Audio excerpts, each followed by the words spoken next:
오늘 말씀에는 이스라엘 백성이 갖추어야 할 자세가 무엇인지가 5절 말씀에 나옵니다. 그리고 우리가 다음 주에 살필 6절 말씀에는 제사장들이 해야 할 것이 무엇인지에 대한 말씀이 나옵니다. 오늘 말씀에 보면은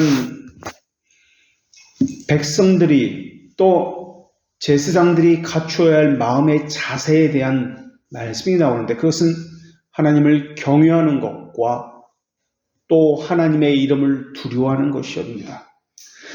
6절은 다음 주에 살필 것인데, 일과 사명에 관해서 하나님께서 주시는 말씀이 나옵니다. 진리의 법을 자신의 입에 있게 하는 것과 불의를 따르지 않는 것과 화평과 정직함으로 하나님과 동행하는 것과 그래서 사람들을 돌이켜 죄에서 떠나게 하는 일들을 해야 한다라고 말씀합니다.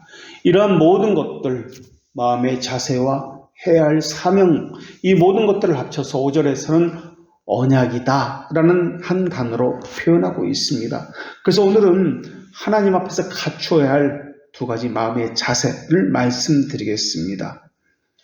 사실 약속을 하는 것보다 더 중요한 것은 그 약속을 지키는 것입니다. 약속을 하기만 하고 지키지 않는다면 이것은 소용이 없습니다. 차라리 약속을 하지 않는 것이 더 나을지도 모르겠습니다. 그래서 개혁신앙은 약속, 이 언약을 지키는 것에 관심을 가지고 있습니다. 만약에 약속을 하는 것에만 관심이 있다면 이 사람은 개혁신앙인이 아닙니다. 신앙생활의 모든 것들이 언약으로 이루어졌습니다. 교회 등록도 언약입니다. 세례를 받는 것도 성찬을 행하는 것도 마찬가지로 언약입니다. 기강도 마찬가지고 교회 질서도 언약으로 이루어졌습니다. 교회끼리 연합을 형성하는 것도 언약입니다. 결혼도 언약이요, 취업과 사업상의 거래도 약속을 기초로 하고 있습니다. 평화에 관한 것도 언약을 기초로 하고 있으며 교통 질서나 상호 간의 안전을 도모하는 것도, 나라 간의 협정을 체결하는 것도 모두 약속에 근거하고 있습니다. 사람과의 관계도 마찬가지입니다. 무엇 하나 약속, 이 언약 아닌 것이 없습니다. 언약에는 요구가 실현되지 않을 경우에는 저주와 형벌이 뒤따릅니다. 언약을 지키지 않는 사람과는 인간관계도 깨지게 될 것입니다. 교회에서도 언약을 지키지 않은 사람에게는 권징이라든지 출교와 같은 것을 행할 수밖에 없습니다. 그래서 개혁신앙에서 가장 중요한 단어가 있다면 바로 이 언약이라는 단어입니다. 그래서 개혁신학을 한마디로 말을 하면 언약신학이다. 또 장로교도를 언약도라고도 그렇게 말하기도 했습니다. 개혁신앙을 가졌다면은 자기가 손해볼 것을 알면서도 하나님과의 약속, 사람과의 이 약속을 지켜야만 합니다. 그런데 이런 사람도 있습니다. 신앙생활하면서 이전에는 내가 뭐 했다라고 선교사를 꿈꿨다는 등, 아니면 수많은 봉사를 했다는 등, 무슨 회장을 했다는 등 이러한 말을 많이 합니다. 그런데 지금 신앙생활 하는 것을 보면은 교회를 나오는 것도 버겁다라는 생각을 하게 합니다. 결혼 전에는 열심을 냈는데 결혼하고 아이들이 하나 둘씩 생기다 보니까 신앙생활을 소홀히 합니다. 이런 사람은 개혁신앙이라 할 수가 없습니다. 따지고 불평하는 데 관심 있는 사람들, 약속은 다 팽개치는 사람은 심지어 개혁신앙이라는 말은 그만두고라도 성도도 아니다라고 할 수 있습니다. 하나님은 우리를 부르셨고 사명을 주셨습니다. 그리고 언약 백성이 되게 하셨습니다. 이 부르심에는 언약이 있습니다. 그리고 무언가 하도록 하는 이 사명을 주실 때도 언약이 있습니다. 그러니까 오늘 말씀을 보면은 레위 지파와 언약을 맺으셨습니다. 그들을 부르셨고 그들에게 무언가 해야 할 일을 주셨습니다. 그때 레위 지파 사람들이 하나님 앞에서 보인 반응이 어떠했는지를 오늘 말씀에서 하고 있습니다. 이러한 태도는 지금 말라기 시대 제사장들과는 전혀 다르다는 대조적인 태도를 가지고 있다는 것이 오늘 본문의 말씀입니다. 말라기 시대 제사장들은 우리가 살펴보았듯이 언약이 우리에게 어길 마음이 없습니다. 우리는 어긴 적도 없습니다고 그렇게 말을 했습니다. 강팍하고 왜고집적인 이러한 마음이 이들 가운데 이미 있습니다. 이것은 이미 하나님을 향한 언약을 상실했다는 좋은 증거입니다. 그들은 심령에 굳어짐을 가지고 있고 하나님을 두려워하는 마음이 전혀 없습니다. 그들은 부끄러운 욕심만 가득합니다. 그리고 그들은 어쩌면 이렇게 생각했는지도 모르겠습니다. 지금은 이렇지만은 언젠가는 좋아질 거야. 언젠가는 좋은 신앙을 가지게 될 거야 라는 강력한 망상만 가지고 있는지도 모르겠습니다. 이것은 이미 하나님으로부터 처벌을 받았다는 증거라고 데브리 문답 28문에서 그렇게 증언하고 있습니다. 이들은 언약을 지키지도 않습니다. 또 언약을 지키지 않았는데도 두려움이 없습니다. 양심이 화히 맞았기 때문에 변명과 핑계로 자신을 위로하면서 나는 상황이 이래서 이럴 수밖에 없었어라고 자기를 위로하고 있습니다. 그래서 하나님은 이러한 이들에게 이전의 레위 지파 제사장들은 그러지 않았다면서 그들은 내 이름을 두려워했고 라는 말씀을 통해 그것을 재차 강조하고 있습니다. 그래서 오늘 본문의 말씀 그가 나를 경외하였고 내 이름을 두려워하였으며 라는 이 말씀은 6절의 말씀과 함께 이상적인 레위 지파의 제사장들의 모습을 보여주고 있는 말씀입니다. 문제적으로는 이 본문은 그리하여 그는 나를 경외하였으며 그는 나의 이름 앞에서 놀라서 떨었다라고 번역할 수 있습니다. 여기서 그라고 하는 이 대명사는 레위라는 개인을 말하는 것이 아니라 레위로 대표되는 레위 지파 전체, 제사장들 전체를 의미하는 그런 단어입니다. 그리고 내 이름을 두려워하였다라는 이 말씀은 이때 이름이라고 할 때 이것은 명목상의 이름이 아니라 하나님의 성품, 능력, 행하심, 하나님의 전 존재와 전 인격을 포함하는 단어가 이름이라는 단어입니다.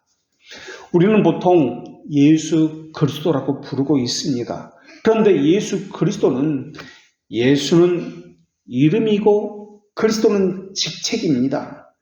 히브리 사고에서는 이름과 직책을 분리해서 사용하지 않고 있다는 사실입니다. 예수라는 이름은 우리가 알고 있는 대로 구원자라는 뜻입니다.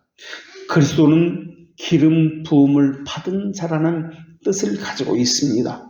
그러니까 이름과 직책 이것을 합쳐서 기름 부음을 받은 구원자라는 말입니다. 구원자로서의 사역은 기름을 부음 받은 자로서의 하시는 사역과 동일하다는 의미가 예수 그리스도입니다. 그래서 히브리 사고에서 이름과 사역은 별개가 아닙니다. 다윗 왕이라는 호칭도 마찬가지입니다. 다윗이라는 이름의 뜻은 사랑하는 자라는 이름의 뜻입니다. 그리고 왕은 직책으로서 다스리는 자라는 뜻입니다. 다시 말하면 다윗 왕이라고 불릴 때 이 이름은 다스리는 자는 사랑하는 자다. 사랑으로서 다스리는 자다라는 이름의 뜻이 다윗 왕이라는 의미입니다. 그러니까 다윗이 어떻게 다스렸는지를 다윗 왕이라는 이름을 통해서 그렇게 보여주고 있는 것입니다. 이렇게 성경은 하나님의 이름과 하나님이 하시는 일을 별개로 보지 않습니다. 우리 입장에서는 시간을 내서 보기 때문에 결과로 원인을 유추하지만은 하나님은 영원이시기 때문에 항상 현재이십니다. 그래서 다윗 왕이라는 이 이름과 직분은 하나님이 정하신 의지가 현재 속에서 그대로 드러나서 백성을 사랑으로서 다스리는 자다라는 이 이름과 직책이 주어졌던 것입니다. 하나님의 이름도 마찬가지입니다. 하나님의 사역이 함께 그 호칭 가운데 드러납니다. 여호와라는 하나님의 이름은 스스로 존재하시는 분이라는 뜻입니다. 그것을 백성들에게 알려주셨습니다. 스스로 존재하시는 분, 존재케 하시는 분이라는 개념을 통해서 우리가 발견할 수 있는 것은 창조주라는 개념, 원인적 개념이라는 것을 우리에게 알려주셨다라는 사실입니다. 스스로 계신 분은 이름의 뜻입니다. 그런데 사역까지도 이 이름에 들어 있습니다. 다른 것에 생명을 주시는 분, 다른 것을 존재하게 하시는 분, 존재의 근원이라는 그 사역, 창조주라는 사역까지 이 이름 가운데 함께 포함되어 있습니다. 주기도문에서 하늘에 계신 우리 아버지라고 합니다. 우리 아버지라는 말의 의미는 존재의 근원이라는 말의 의미로서 천지를 창조하신 분이란 뜻으로 사용되고 있습니다. 그래서 우리 아버지라는 이 단어를 통해서 우리가 알 수 있는 것은 창조주라는 개념입니다. 그리고 우리 아버지라는 말은 홀로 있는 것처럼 기도하지 말고 교회의 일원으로서 우리 안에서 함께 피조물로서 기도하라는 뜻입니다. 그러니까 자기만을 위한 기도가 아니라 서로를 살펴 우리 안에서 기도해야 한다는 말이며, 우리라는 관계를 통해서 살펴서 창조주, 섭리주, 구속주, 심판주를 뜻을 찾으라는 의미가 우리 아버지라는 그러한 호칭입니다. 성경에도 이 말씀은 곧 하나님이시니라는 말씀이 있습니다. 하나님이 영원하신 것처럼 하나님의 이름이 영원하고 하나님의 말씀이 영원하고 하나님의 뜻과 지혜가 영원하다라는 것을 보여주고 있습니다. 그래서 하나님과 하나님의 속성과 하나님의 이름과 하나님의 사역은 모두가 하나요 일치가 됩니다. 이런 이유 때문에 로마 가톨릭의 교황의 말이 곧 하나님의 말씀이다, 동일하다. 하나님의 말씀이기에 교황의 말은 오류가 없다, 죄를 범할 수 없다. 교황은 영적인 것은 물론이고 세속적 권세까지 모든 것을 다스리는 것이 교황이다 라고 그들은 그렇게 주장을 합니다. 그러나 그렇지 않습니다. 그리고 오늘 본문에서 내 이름을 두려워하였다는 말은, 내 이름이라는 말의 의미는 얼굴이라는 것을 뜻하는 단어입니다. 하나님 앞에서, 하나님 얼굴 앞에서 라는 의미입니다. 하나님 얼굴 앞에 서 있는 나는 누구인가? 나는 무엇을 해야 하는 사람인가라는 것을 말하고 있는 단어입니다. 과거의 레위지파 제사장들은 하나님 얼굴 앞에서 무엇을 어떻게 했습니까? 어떤 마음을 품었고 어떤 자세를 취했습니까? 라는 것을 말하고 있는 단어가 하나님의 이름이라는 이 단어입니다. 바리새인들은, 예수님 시대의 바리새인들은 하나님의 이름이 구체적으로 언급되지 않으면 어떤 맹세든 어떤 서약이든 지키지 않아도 죄가 되지 않는다라고 말을 했습니다. 이것에 대해서 예수님이 바리새인들의 생각을 책망했습니다.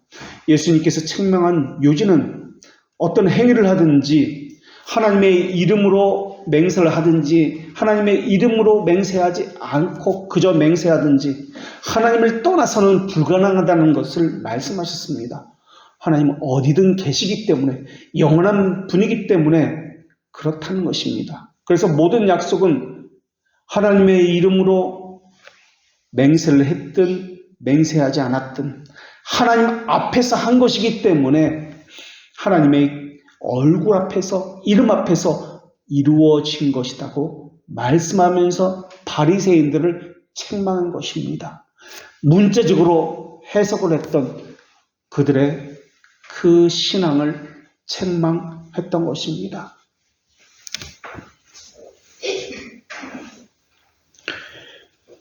그렇기 때문에 모든 약속은 거룩한 것이며 하나님 앞에서 한 것이며 반드시 지켜져야 한다는 것이 예수님의 말씀입니다. 사람들은 교회와 한 약속을 쉽게 잊어버립니다. 하나님과 약속하지 않았다라고 그들은 생각합니다. 사람과의 약속을 하나님의 이름으로 하지 않았기 때문에 쉽게 범합니다. 그러나 우리는 늘 하나님의 이름으로 하든 이름으로 하지 않든 하나님 앞에서 하는 약속을 하고 있는 것입니다. 그래서 경건한 사람은 한 번 한 약속을 양심적으로 지킵니다. 어떤 경우에도 지킵니다. 무책임과 불이행은 하나님 앞에서 중대한 죄가 된다는 것을 알고 있기 때문에 그렇습니다. 교회의 질서, 교회가 행하는 모든 것들, 사람과의 언약도 마찬가지입니다. 이것을 어기는 것은 십계명의 제3계명을 어기는 것이기 때문에 3계명은 십계명 전체를 아우르는 대표적인 계명이기 때문에 하나님의 이름을 망령되이 여기는 것을 죄없다 하지 아니하리라는 계명을 어기는 것이기 때문에 그렇습니다. 우리는 이렇게 하나님의 이름을 망각합니다. 언약을 지키지 않았다는 말의 의미는 단순히 언약을 지키지 않았다는 말의 의미가 아닙니다. 이 말의 의미는 하나님을 두려워하지 않았다는 의미입니다. 두려워하지 않았다는 의미입니다. 두려워하였으며라는 오늘 본문의 단어는 넘어뜨리다, 부서뜨리다 라는 의미를 가지고 있는 단어입니다.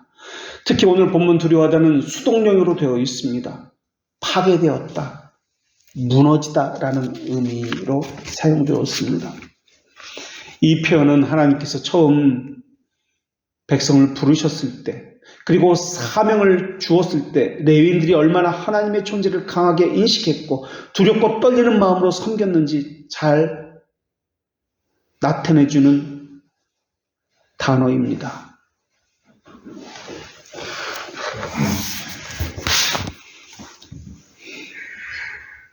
처음 레위인들은 종교적인 의식을 하든지 무엇을 하든지 하나님 얼굴 앞에서 했습니다. 제사장만이 아닙니다. 일반 백성도 마찬가지입니다. 무엇을 먹는 것이나 무엇을 입는 것이나 씨를 뿌리고 농사하는 것이나 가축을 키우는 것이나 물건을 만지는 것이나 걸어다니는 것이나 모든 삶에서 정한 것과 부정한 것, 불결과 거룩한 것을 구별했습니다. 항상 자신을 철저하게 살피면서 하나님 앞에서 그 이름 앞에서 행했습니다. 교만하지 않았으며 하나님의 말씀으로 자신의 생각과 자신의 감정과 태도를 늘 살폈습니다. 이런 측면에서 볼 때 과거의 레위지파 제사장들이 행했던 것과 지금 말라기 시대 제사장들이 행하는 것은 너무나 전적으로 대조가 되고 있습니다. 성경은 비참함, 구원, 감사라는 구조로 되어 있습니다. 비참함, 구원, 감사라는 구조는 하이델베르크 교리문답의 구조와도 동일합니다. 우리는 죄를 지어 진노의 자녀들이다 라는 것이 비참함입니다. 그런데 하나님은 하나님의 자녀를 은혜 언약으로 인치신다. 이것이 구원입니다. 구원받은 하나님의 자녀는 새로운 순종을 하도록 권고받는다. 이것이 감사입니다.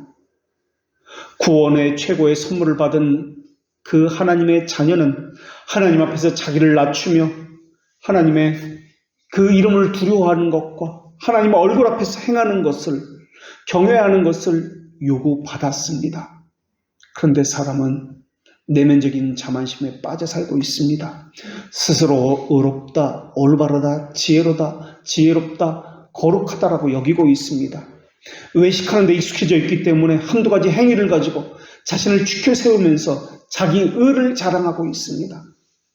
그러나 하나님을 진정으로 만나게 된 사람은 자기 의를 완전하신 하나님과 비교하게 되면서부터 자기가 가지고 있던 외식적 의에 대해서 부끄러움을 느끼게 되어 있습니다. 그래서 이 세상에서 가장 불법적인 사람이 자신이라는 것을 깨닫게 되고 그런 자기 자신에 대해서 증오하게 되어 있습니다. 자신의 어리석음을 깨닫고 철저하게 회개하게 됩니다. 하나님은 그럴 때마다 우리가 어떤 죄인인지 그 죄인이라는 증거를 더 많이 보여주십니다. 그래서 하나님을 알면 알수록 더 분명한 죄에 대한 깨달음을 얻게 됩니다. 그래서 점점 더 자신이 불의하고 비열하고 어리석고 불결하다는 확신을 갖게 됩니다. 자기 자신에 대한 신뢰가 무너지게 됩니다. 자신에 대하여 말할 수 없는 비참함을 느끼게 됩니다. 그 양심은 스치는 바람에도 흐느끼는 것처럼 벌벌 떨면서 자기 죄에 놀라워 두려움 가운데 빠져 충격을 받곤 합니다. 이때 하나님에 대한 지식과 자기 자신에 대한 지식이 결합되어 나타나지만은 하나님에 대한 지식이 먼저고 자기 자신에 대한 지식은 그 이후에 뒤따라 오곤 합니다. 그러면서 이것을 행하신 하나님께서 오늘 5절의 말씀과 같이 이렇게 말씀하셨습니다. 내가 이것을 그에게 준 것은 그로 경외하게 하려 하심이라. 하나님은 경외 그리고 두려움의 대상이라는 것을 말씀하고 있습니다. 경외라는 말 속에는 두려움이라는 말이 포함되어 있습니다. 이 단어는 말라기 1장 6절에서 내가 주인일진데 나를 두려움이 어디 있느냐라는 이 두려워한다는 단어에 이미 사용된 동일한 단어입니다.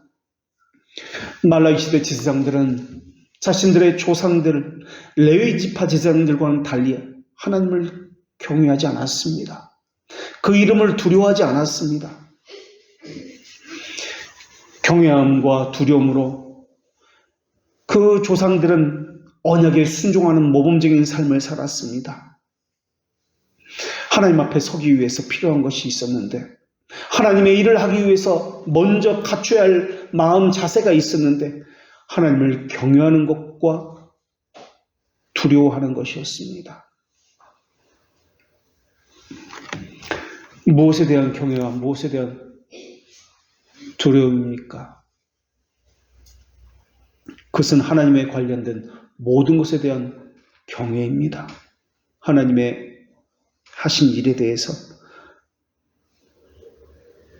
하나님의 속성에 대해서, 하나님의 이름과 하나님의 말씀에 대한 경외입니다. 경외가 가리키고 있는 주된 의미는 하나님을 향해서 있습니다. 우리가 두려워하는 대상은 하나님 자신과 관련되어 있습니다. 그 나라 백성이라면 그 나라 왕을 두려워합니다. 그 나라 왕의 위엄을 알고 있습니다. 다른 나라 백성은 오히려 비웃고 멸시하고 특별히 적대적인 나라의 왕에 대해서는 더더욱 그러합니다. 그래서 하나님은 너희는 누구냐고 묻고 있습니다. 너희는 너희의 왕을 두려워하고 있는가? 경외하고 있는가? 이 질문은 그 사람이 어느 나라 백성인지에 대한 질문하고 있는 것과 마찬가지입니다. 하나님은 크고 두려우신 하나님이십니다. 그 나라 백성은 그 나라 왕인 하나님을 경외하고 두려워하는 것은 당연합니다. 그래서 하나님의 백성은 그 나라 왕이 어떤 분이며 어떻게 해야 하는지 잘 알고 있습니다. 하나님의 두려움은 하나님의 백성 위에 이미 있습니다.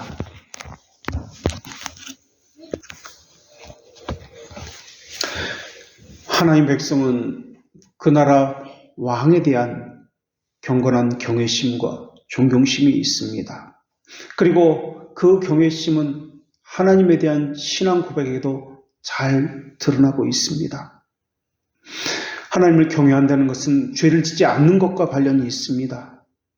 하나님의 성품에 반하는 죄를 범하지 않기 위해서 깨어서 조심하는 것만으로 충분하지 않기 때문에 그렇습니다.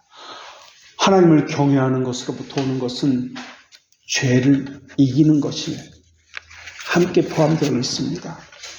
하나님을 경외하는 마음이 활발할수록 우리의 생각은, 말은, 행동은 죄를 억제하게 될 것입니다.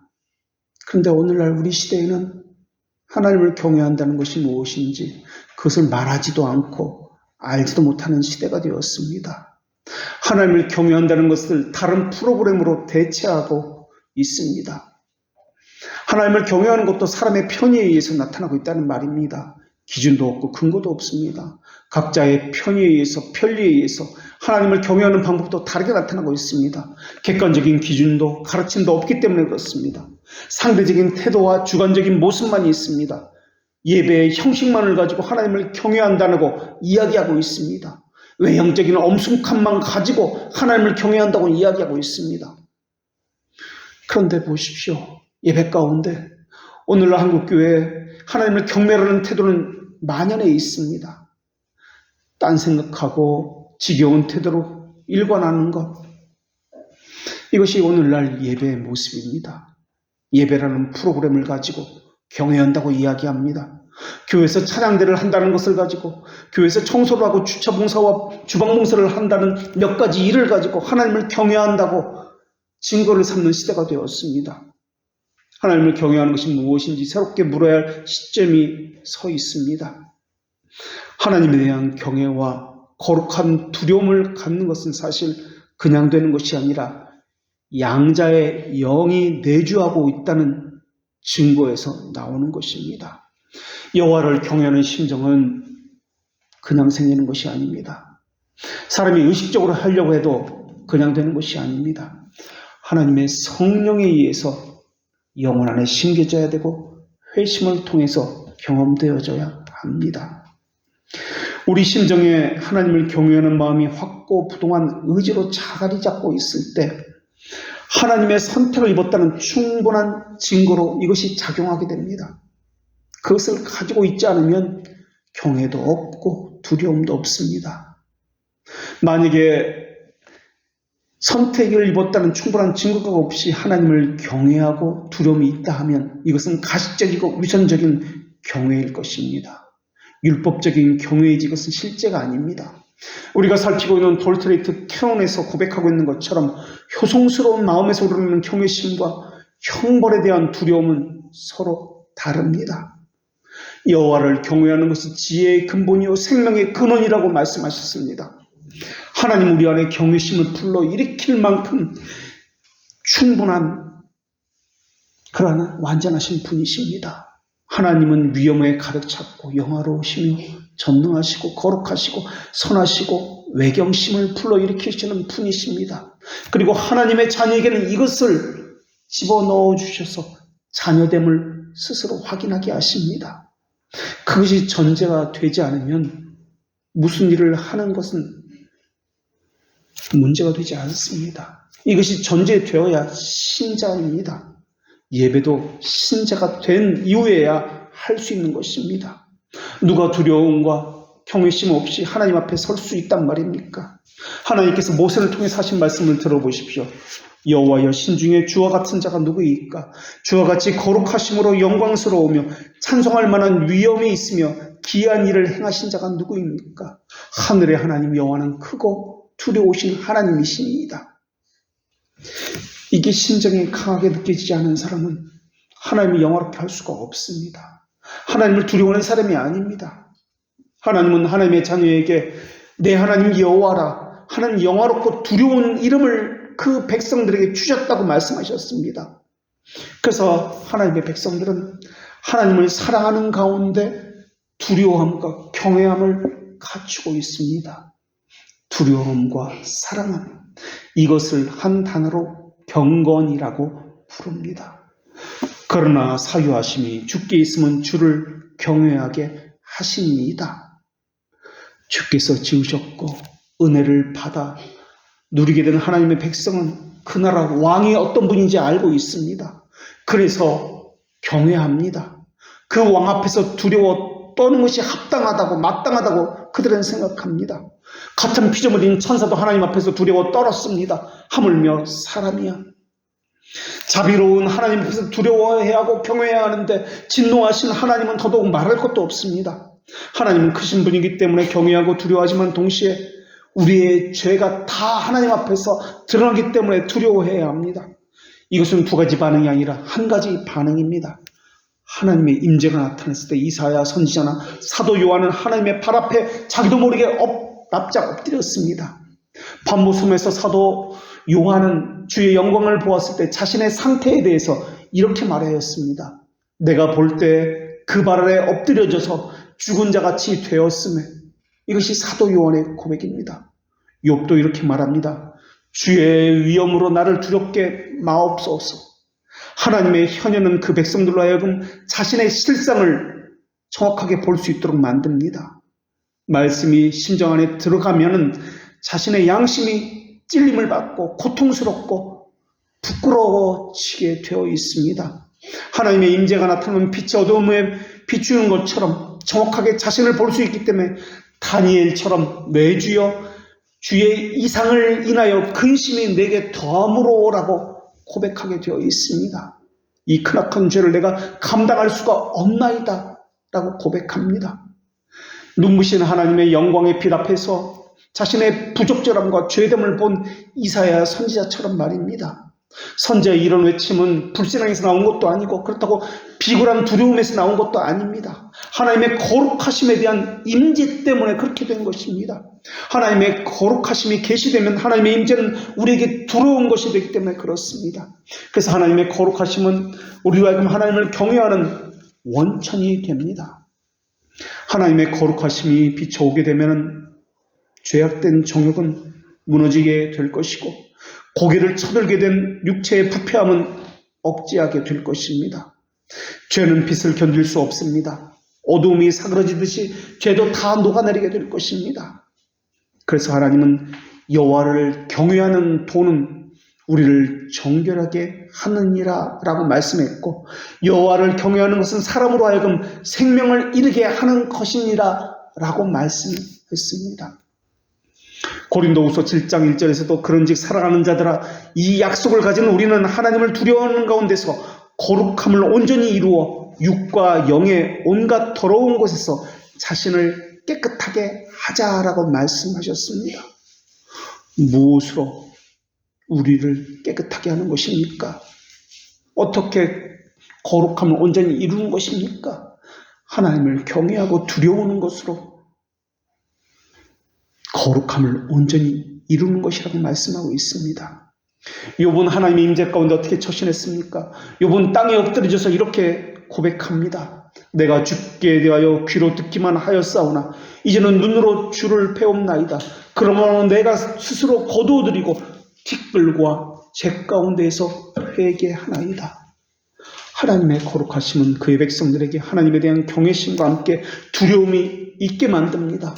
그리고 동시에 자기 죄에 대한 고통스러운 반응이 함께 혼합되어 나타나게 만듭니다. 예레미야 33장 9절의 말씀도 찾아보십시오. 하나님이 어떻게 할 때 두려워서 떤다고 말씀했습니까? 내가 이 성읍에 베푼 모든 복과 모든 평안으로 말미암아 두려워하며 떨리라. 죄사함을 받고 복과 평안을 받는데 왜 두려워하고 떤다고 말씀합니까? 죄들의 용서함을 받고 복과 평안을 받으시면 기뻐하고 즐거워해야 하는 것 아닙니까? 그런데 그들의 반응이 어떻게 나타났습니까? 두려워하고 벌벌 떠는 것으로 나타납니다. 하나님의 임재 때문에 그렇습니다. 하나님의 영광이 우리에게 나타나면 우리는 즐거워하고 찬송할 것이 할 수 있는 것이 아니라 두려워하고 벌벌 떨게 될 것이다 라고 합니다. 왜 두려워하고 벌 떨게 되는 것입니까? 그분은 위엄 있는 왕이기 때문에 그렇습니다.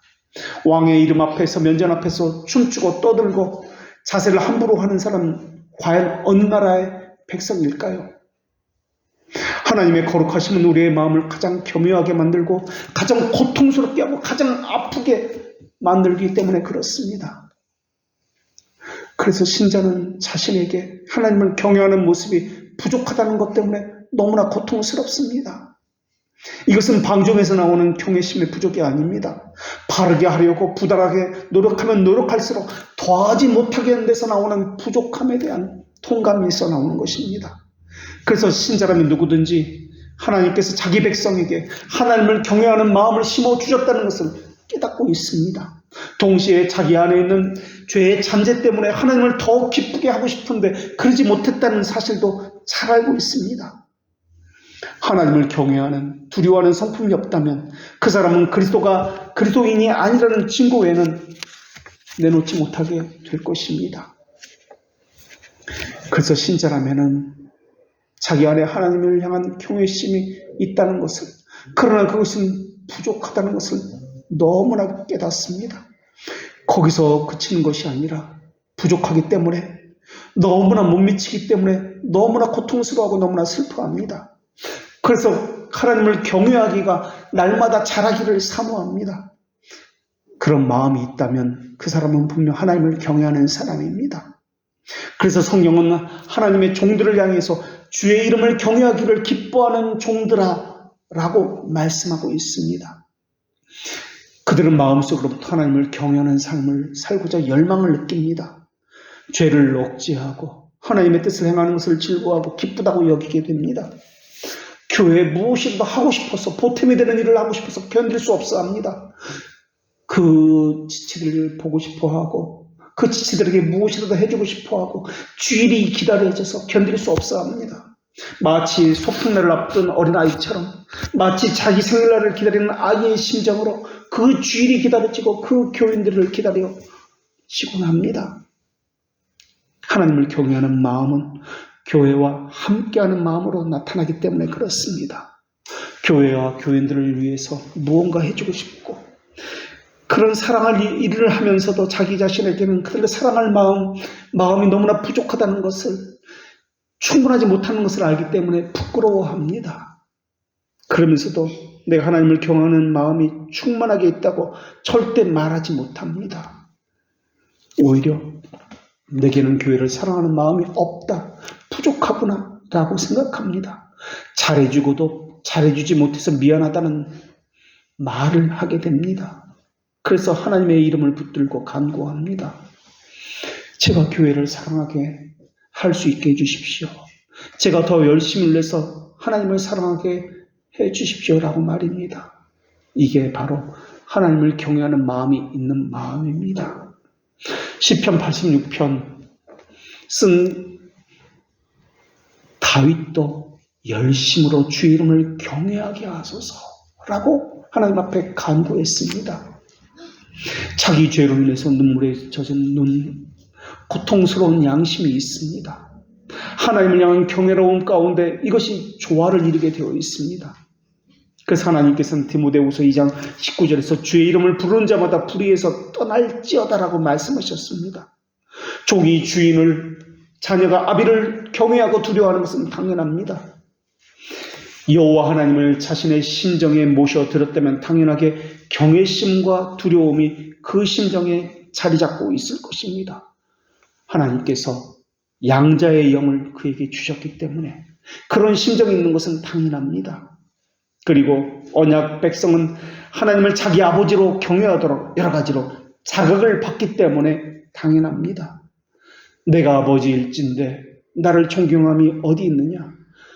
내가 주인일진데 나를 두려움이 어디 있느냐? 라는 말씀처럼 말입니다. 하나님은 하나님을 경외하는 자들을 기뻐하십니다.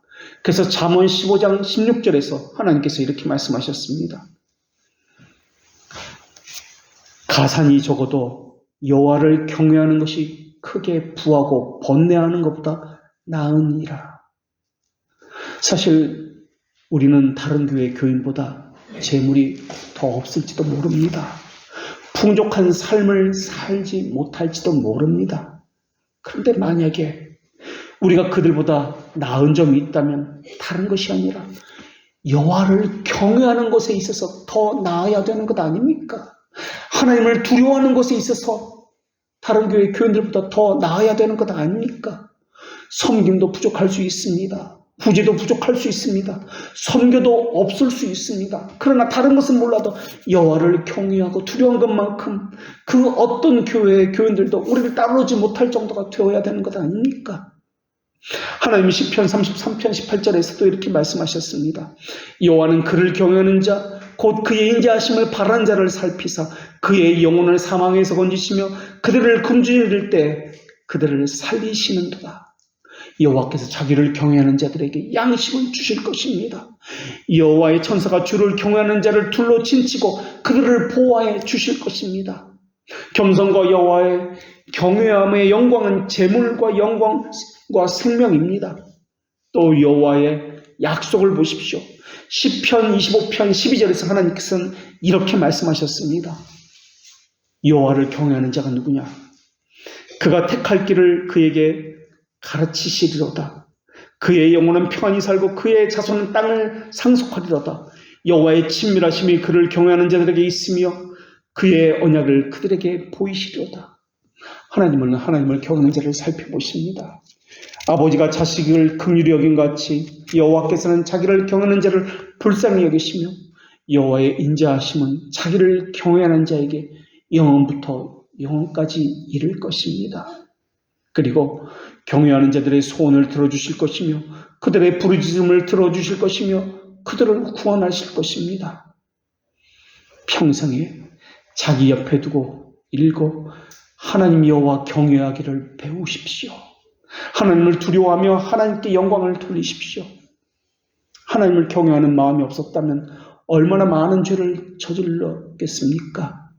얼마나 많은 선한 일을 행하지 않고 그냥 지나쳤겠습니까? 하나님을 경외하는 마음이 없었다면 그 마음은 또 얼마나 죄의 싹을 많이 튀어냈겠습니까? 정말 내 안에 하나님을 경외하는 마음이 있다고 생각하십니까? 만약에 하나님을 경외하는 마음이 있다면 그 사실이 확신 가운데 확신하면 확신할수록 하나님을 경외하는 마음을 거스리는 것들을 싫어하게 될 것입니다. 하나님을 경외하는 이것들을 멸시하는 죄를 짓는 것을 고통스러워하게 될 것입니다. 그리고 슬퍼하게 될 것입니다. 하나님의 임재의 계시에 죄악된 생각, 말들, 행동을 할 때마다 하나님의 경외심을 저버리는 내 자신에 대해서 보기가 싫을 정도가 될 것입니다. 우리는 교회에서 여러 가지 봉사를 하고 있습니다. 그러나 교회가 필요한 사람은 기술자나 수술사가 아닙니다. 하나님의 향한 거룩과 경외심을 있는 두려움이 없는 예배는 오히려 하나님의 진노를 불러일으키게 될 것입니다. 그 진노는 그 한 사람에게 향하는 것이 아닙니다. 온 회중에게 향합니다. 하나님 이사야 66장 2절에서 물은 마음이 가난하고 심령에 통회하며 내 말을 듣고 떠는 자는 그 사람은 내가 돌보려니와 소를 잡아 드리는 것과 살인함과 다름이 없이 하고 어린 양으로 제사를 드리는 것은 개의 목을 꺾음과 다름이 없이 하며 드리는 제물은 돼지의 피와 다름이 없이 하고 분향하는 것은 우상의 찬송함과 다름이 없이 한다고 그렇게 말씀하셨습니다. 혹시 우리 예배가 소를 잡아드리는 살인과 같은 것은 아닌가요? 우리 예배가 혹시 우상을 찬송하는 것과 다름이 없다면 우리는 어떻게 해야 합니까? 시편 기자는 5편 7절에서도 이렇게 고백을 합니다. 오직 나는 주의 풍성한 사랑을 힘입어 주의 집에 들어가 주를 경외함으로 성전을 향하여 경배하리이다. 하나님을 경배하는 일의 기초는 제사를 이렇게 드려야 한다. 일의 순서는 이렇게 해야 한다. 이것이 경외하는 것이 아닙니다. 하나님에 대한 경건과 두려움이 없는 섬김은 오히려 하나님을 욕보이는 행위입니다. 제사장이 먼저 해야 하는 일은 제사를 어떻게 올리고 어떻게 제사를 하나님 앞에 드릴 것인가 아니었습니다. 하나님을 경외하고 두려워하는 일이 먼저였습니다. 우리가 하는 일도 마찬가지입니다. 우리가 먼저 하는 일은 성경을 읽는 것도 아니고 헌금을 하는 것도 아니고 피아노를 치는 일도 아닙니다. 내가 먼저 하나님 앞에 예배자로 서야 하는 일입니다. 특별히 섬김을 맡은 사람은 더더욱 하나님의 말씀에 대한 두려움과 경외심을 가지고 그 일을 감당해야 합니다. 그 의무는 어떤 일이든 하나님을 경외함으로 하지 않으면 결코 하나님 앞에 연락될 수가 없습니다. 오히려 그 사람에게 저주가 떨어지는 것이 아니라 온 회중에게 하나님의 진노가 떨어지는 것이라고 말씀해 주셨습니다. 그래서 하나님이 히브리서 12장 28절에서 이렇게 말씀하셨는데 그러므로 우리가 진동치 못할 나라를 받았은즉 은혜를 받자 이로 말미암아 경건함과 두려움으로 하나님을 기쁘시게 섬길지니라고 말씀하셨습니다. 하나님을 어떻게 섬긴다고요? 경건함과 두려움으로 섬긴다라고 말씀하셨습니다. 예배자로 서지 않은 기술자로 서는 것은 하나님을 욕보이는 행위라는 것입니다. 자기를 정결하지 아니하고 예배자로 섬기는 사람은 하나님의 진노와 저주를 받습니다. 지금 레위인들이 그렇게 하고 있습니다. 불순종의 종이 되었습니다. 그들은 섬기는 것에 대해서 종교심이 없습니다. 목전에서 하나님의 어미에 대한 경외심을 가지고 있지 않습니다. 높으신 하나님 앞에서 절하지 않습니다. 엉뚱한 목적으로만 몸만 나와서 앉아있을 뿐입니다. 이것은 하나님을 경배하는 장소에 자신들의 몸만 가서 앉아있으면 그것으로 충분하다고 생각하기 때문에 그렇습니다. 기술자로서 이렇게 순서를 해서 제사 드리면 된다라고 그들은 생각하고 있기 때문에 그렇습니다. 마치 참석만 하면 기술자로서 그 일을만 하면 된다고 생각하는 미사를 드리는 자와 같습니다. 어떤 사람은 거래처 사람을 만나기 위해서 예배당에 오는 사람이 있는 것처럼 보입니다. 어떤 사람은 무익한 친구들과 사악한 교제를 나누기 위해서 거룩한 모임에 나오는 사람들이 있습니다. 어떤 사람들은 자신의 눈을 즐겁게 하기 위해서, 어떤 사람은 시간이 남아서 그냥 나오는 사람도 있습니다. 어떤 사람은 자신의 지적 호기심을 채우기 위해서, 어떤 사람은 자신의 신념을 실천하기 위해서 나오는 사람도 있습니다. 그렇다면 우리는 어떻습니까? 하나님을 경배하는 것이기만 하면은 어떻게 경배하든, 어디서 경배하든, 어떤 방식으로 경배하든 전혀 상관이 없다고 생각하는 것은 아닙니까? 몸만 나와서 경건한 마음도 없이 참석만 하면 그것을 예배라고 생각하는 것은 아닙니까? 아니면 기술자가 되어서 자기 맡은 일만 행하면 그것을 예배라고 생각하는 것은 아닙니까? 경외와 두려움이 가르치고 있는 것은 하나님의 말씀입니다. 우리는 하나님의 말씀을 어떻게 대하고 있습니까? 시편 34편 11절에서 하나님은 이렇게 말씀하셨습니다. 너희 자녀들아 와서 내 말을 들으라. 내가 여호와를 경외하는 법을 너희에게 가르치리로다. 누가 하나님의 말씀을 듣는다고 나옵니까? 내 자녀들, 하나님의 자녀들입니다. 하나님의 말씀을 듣는 것은 무엇을 배운다고 나옵니까? 하나님의 경외하는 법을 배운다고 말씀하고 있습니다. 내가 여호와의 경외함을 너희에게 가르치려다. 하나님의 말씀이 우리에게 가르치는 것은 무엇입니까? 하나님을 경외하는 법을 가르치고 있습니다. 그 가르침을 받을 때 여러분은 정말 하나님을 경외하는 법을 배우고 있습니까? 우리의 갈망은 어떻습니까? 배우면 배울수록 하나님을 갈망하는, 경외하는 마음이 점점 더 커져서 부릴 때 일어나고 있습니까? 아니면 하나님의 말씀을 멸시하는 태도가, 그러한 자세가 더 부릴 때 일어나고 있습니까? 그것이 점점 더 번져나가고 있습니까? 생명의 원리를 가진 사람은 모두 더 온전해지고 싶고 더 자라가고 싶어 합니다. 하나님은 우리에게 하나님을 경외하는 법을 가르쳐주고 있습니다. 그리고 이것을 우리 심정에 하나님의 자녀들에게 심어주셨습니다. 그리고 하나님의 말씀을 그렇게 배우고 있느냐고 묻고 계십니다. 우리 예배는 어떻습니까? 하나님을 경외하는 예배입니까? 두려워하는 예배입니까? 하나님 받으시기에 우리의 예배와 섬김은 합당하다고 생각하십니까? 순경함으로 하나님 앞에 엎드려지는 예배를 하고 있습니까? 하나님의 위엄을 절감하고 있습니까? 하늘을 향해서 눈조차 들지 못하고 이사야 선지자처럼 두 손으로 얼굴을 가리면서 화로다 나여 망하게 되었도다 라는 심정을 가지고 예배하고 있습니까? 하나님의 위엄과 영광에 대한 거룩함, 두려움을 느끼고 있습니까? 욥의 고백이 우리의 고백이 되어야 하지 않겠습니까?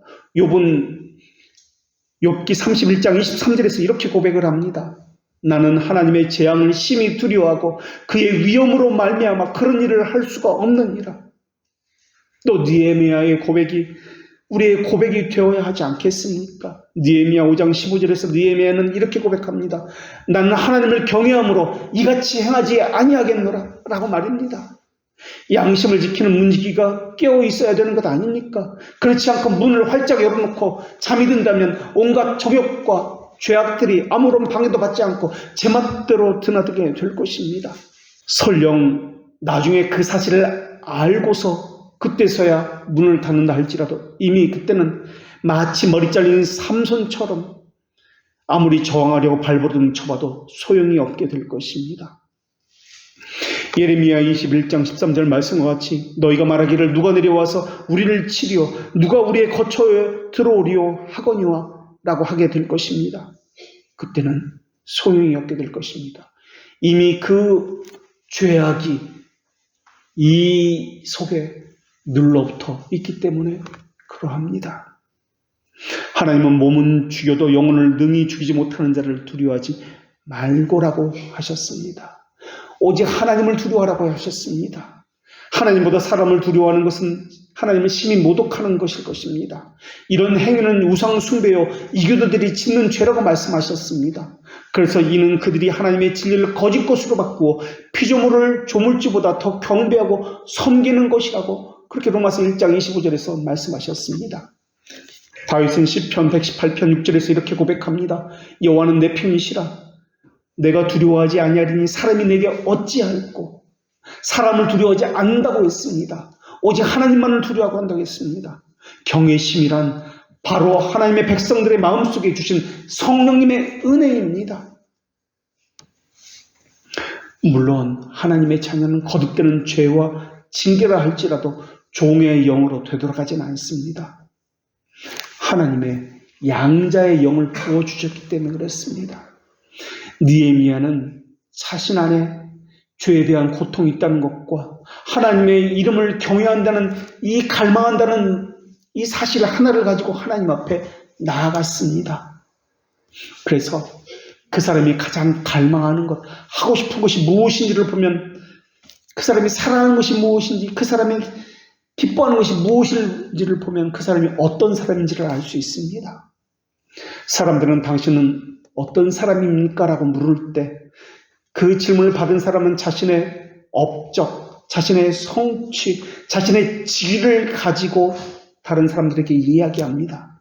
그러나 요나는 죄를 짓는 그 현장에서도 하나님의 사명을 내팽개치고 도망가는 그 도중에서도 그 배 위에서 선원들이 너는 누구냐고 물었을 때 이렇게 대답합니다. 그가 대답하되 나는 히브리 사람이요 바다와 육지를 지으신 하늘의 하나님 여호와를 경외하는 자로다.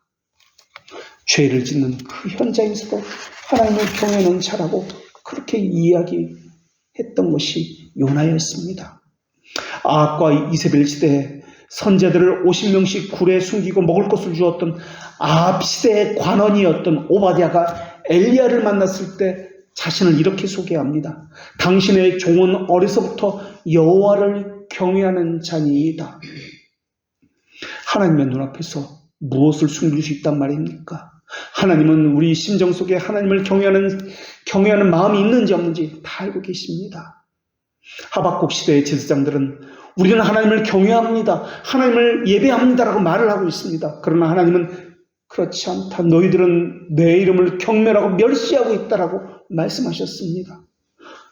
우리도 하나님 앞에 예배하고 있다고 여러 가지로 섬기고 있다고 말을 하고 있는지도 모르겠습니다. 그러나 말라기 시대 제사장들처럼 하나님의 이름을 경멸하고 있다라고 말을 듣는다면 우리는 어떻게 해야 되는 것입니까? 하나님의 의도는 사악한 것으로부터 보호하기 위해서 죄들로부터 그들을 지키기 위해서 우리에게 경외하는 마음을 주셨건만 세상을 사랑하는 마음을 버려야 합니다.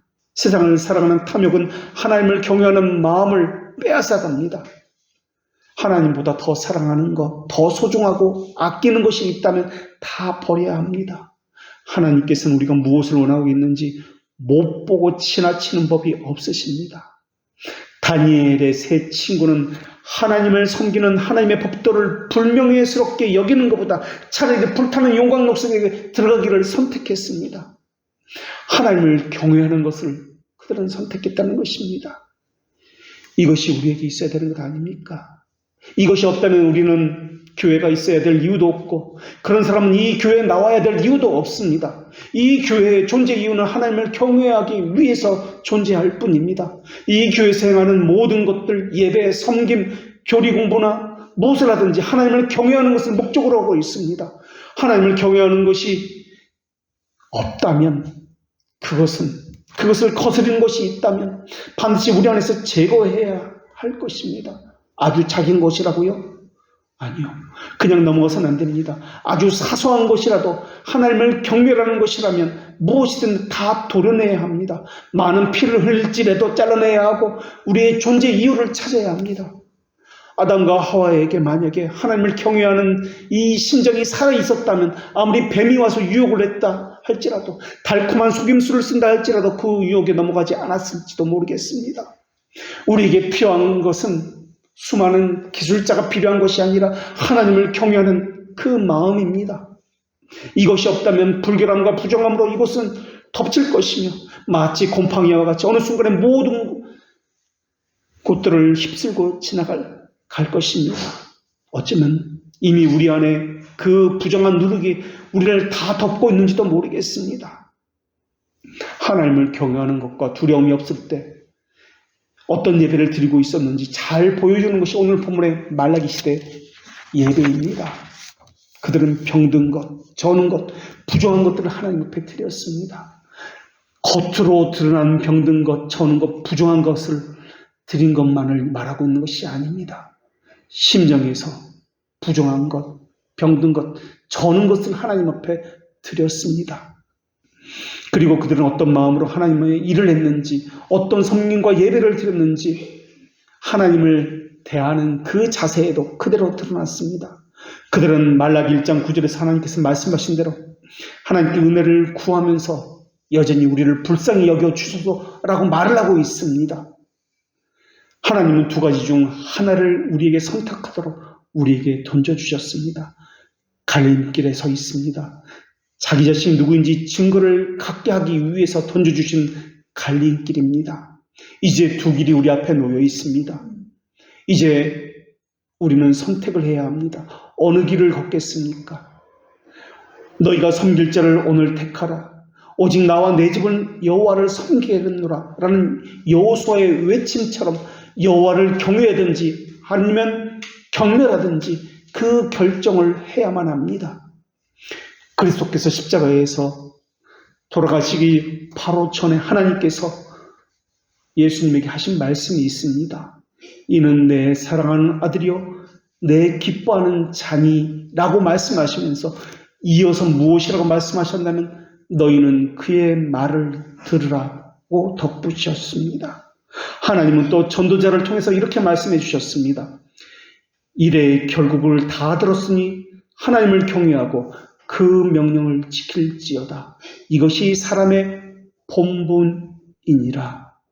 아멘. 이것은 오늘 우리에게 주시는 하나님의 말씀입니다. 기도하겠습니다.